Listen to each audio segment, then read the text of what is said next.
পাগলা গরুর তাণ্ডবে রণক্ষেত্র উদলাবাড়ি। গরুর গুতোয় গুরুতর জখম হলেন মহিলারা সহ অন্তত ৮ থেকে ১০ জন গ্রামবাসী।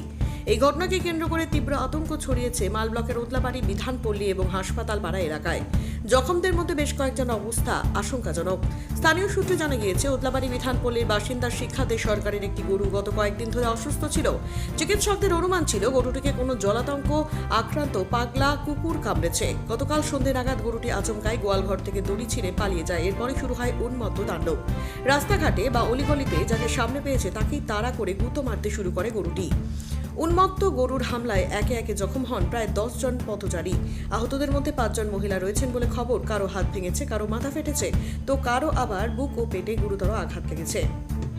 আক্রান্তদের উদ্ধার করে তড়িঘড়ি হাসপাতালে ভর্তি করা হয়েছে, যেখানে বর্তমানে তাদের চিকিৎসা চলছে। এলাকাবাসীরা জানিয়েছেন, তাণ্ডব চালানোর পর গরুটি উদলাবাড়ি বিধানপল্লীর ফুটবল মাঠে গিয়ে পড়ে যায়।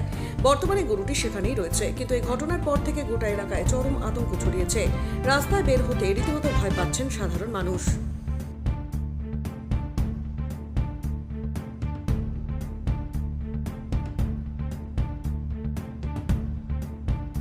গরুটা পাগল হয়ে গেছে, কুকুরে কামড় দিচ্ছিল। তারপরে এখন অনেক লোককে আহত করে দিছে গরুটা।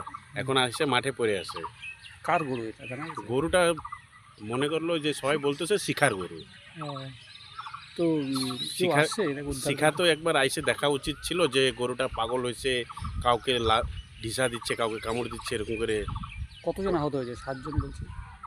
7-8 জন আহত হয়েছে। মহিলাও আছে, মহিলাও আছে। একজনের তো হাত ভেঙে গেছে, মাথা ফাটছে একজন। মাথা ফাটছে একজনের। গুঁতো দিচ্ছে এসে। হ্যাঁ, তো এখন কেউ উদ্ধার করলো এটাকে? এখনো তো কেউ আসে নাই। এখন উদ্ধার করা তো উচিত।